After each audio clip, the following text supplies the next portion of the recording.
Sweated to the truth, nothing but the truth. Put my hands on the Bible, y'all point me to the booth. Sweated to the truth. Hey yo, real quick, you want the opportunity to rock some new merch? Go to the description box and hit that link, imagodayapparel.shop, and place your orders now. This helps me to deliver more content and give you the quality that you need. Again, that's imagodayapparel.shop, and we thank you for your support. Peace and love. And all of your donations, giving, purchases, again, bro, go to helping me bringing you better content. So it's greatly appreciated. But what's going on, bro? I got a good one for y'all today, bro. My granddaddy, this ain't really my granddaddy, but he is my granddaddy, Thomas Sowell, bro. I'm telling you, this man is a fountain of treasure. He is a fountain of wealth. He is a fountain of wisdom. I'm talking about straight education, teaching to really help break the chains off of our minds and equip us with the tools necessary to be prosperous in life. This man has written book on top of book on top of book on top of book. But he talks about in this video facts about slavery never taught in school. So he was born in 1930. He was able to do research way back when. He was able to find the things that we can't necessarily get a hold of today, but he could. Bro, I already spent too much on this introduction, bro. Let's tap in. By the way, this excerpt, as it said, was taken from his book, Black Rednecks and White Liberals, Untold Facts About Slavery. The instrumental use of the history of slavery today also underlies the claim that slavery grew out of racism. For most of its long history, which includes most of the history of the human race, slavery was largely not the enslavement of racially different people, for the simple reason that only in recent centuries has either the technology or the wealth existed to go to another continent to get slaves and transport them en masse across an ocean. People were enslaved because they were vulnerable, not because of how they looked. The peoples of the Balkans were enslaved by fellow Europeans, as well as by the peoples of the Middle East, for at least 6 centuries before the first African was brought to the Western Hemisphere. Before the modern era, by and large, Europeans enslaved other Europeans, Asians enslaved other Asians, Africans enslaved other Africans, and the indigenous peoples of the Western Hemisphere enslaved other indigenous peoples of the Western Hemisphere. Slavery was not based on race, much less on theories about race. Only relatively late in history did enslavement across racial lines occur on such a scale as to promote an ideology of racism that outlasted the institution of slavery itself. Wherever a separate people were enslaved, they were disdained or despised, whether they were different by country, religion, caste, race, or tribe. That's crazy. He already done said a lot. In 1 minute and 44 seconds, bro. It wasn't based on race, but it was based on your vulnerability. Basically, if you were smaller, bigger tribes were coming and conquering you. It wasn't based on race. That didn't happen until 6 centuries later, and the disdain came from you being a slave, whether it was from your own people or from another race. It had nothing to do with skin color. You were saw as inferior on the terms of slave or free man. In East Africa, the Maasai were feared slave raiders, and other African tribes, either alone or in conjunction with Arabs, enslaved their more vulnerable neighbors. As late as 1891, it was reported that Manyuema slavers had demoralized surrounding tribes, destroying crops, and famine reigned everywhere. Even in the early 20th century, Abyssinians were still raiding other Africans and carrying off slaves. It was 1922 before the British had gained sufficient control in Tanganyika to stamp out slavery there. Arabs were the leading slave raiders in East Africa, ranging over an area larger than all of Europe.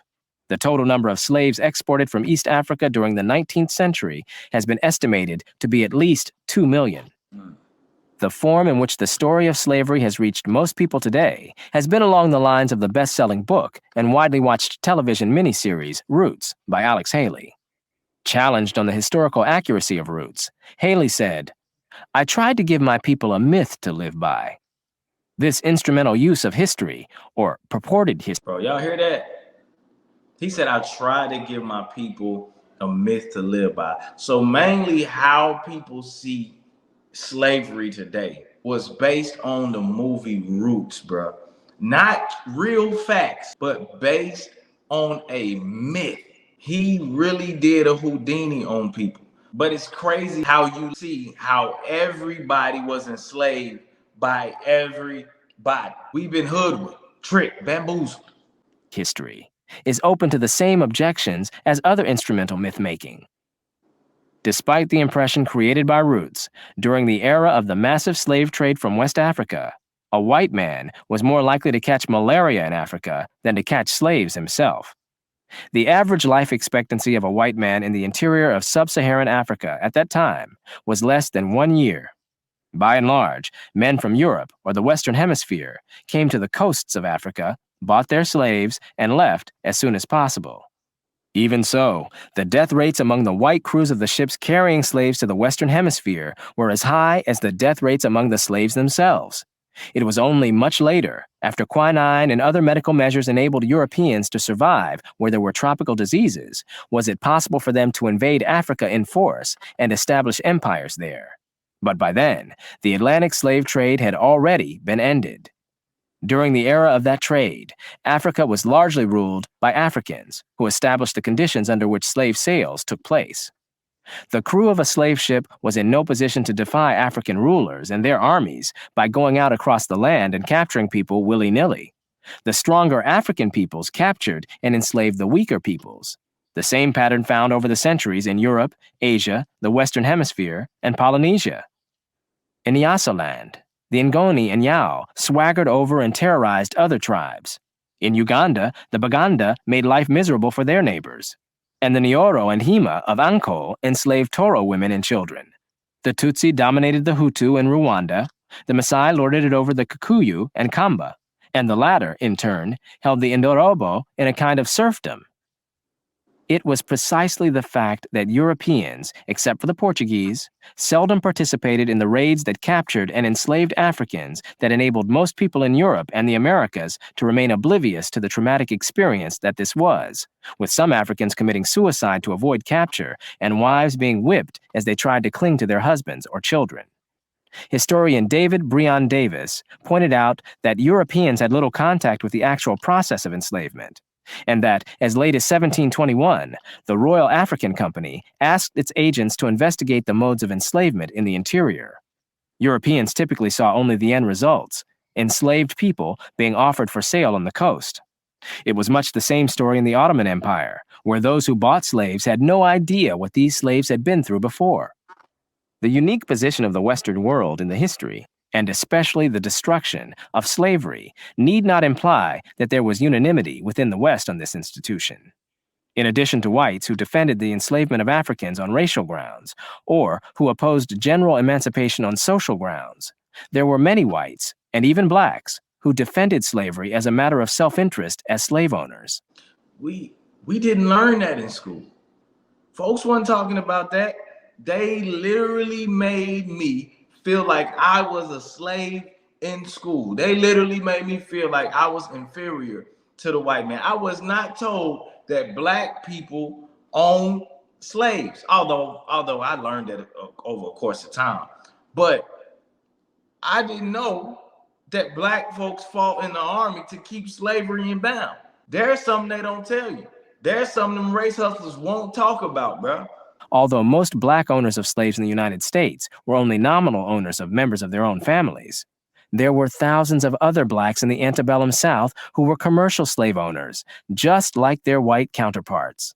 An estimated 1/3 of the free persons of color in New Orleans were slave owners, and thousands of these slave owners volunteered to fight for the Confederacy during the Civil War. Black slave owners were even more common in the Caribbean. In short, there were many defenders of slavery in the West, even in the 19th century. And outside the West, slavery was too widely accepted to require defense. No other nation ended slavery in the same way as the United States did, and few ended it after so short a struggle, as history is measured. How and why did slavery end in most of the world? There were two major processes. Over the centuries, as more and more territories around the world consolidated into nation-states with their own armies and navies, Raiding those territories to capture and enslave the people who lived within them became more hazardous in itself, and also risked military retaliation against the countries from which the raiders came. Thus, more and more peoples became off-limits to slave raiders over time. Put differently, the areas which remained subject to slave raiding over the centuries were primarily those where the people lived in smaller or weaker societies. Such societies continued to exist where it was difficult, for geographic or other reasons, to consolidate large areas under one government. This was true of the Balkans, the backwaters of Asia, and much of sub-Saharan Africa. By the early modern era, sub-Saharan Africa, with its numerous and severe geographic handicaps, was one of the last remaining areas from which vast numbers of people could be enslaved. That stuff they ain't teaching in school, bro. I really do believe had they taught this in school, we would probably see a difference in the Black community. So many people would not be opposed to the American system. So many people would not be opposed to seeing themselves as Americans, but people would actually want to contribute to society rather than destroy it and tear it down. But because we've been taught that we were the only ones who were ever oppressed, that we were the only ones who were ever victims, and it ain't even technically we as our ancestors, but let other folks tell you we still in hardcore slavery to this day. But had we known the actual truth, then maybe so many people would not be in chains and in bondage right here. But yo, let me know what y'all think down in the comments, man. Like, share, comment, subscribe. Peace, love. I'm out. Swear to tell the truth, nothing but the truth. Put my hands on the Bible, y'all point me to the booth. Swear to tell the truth.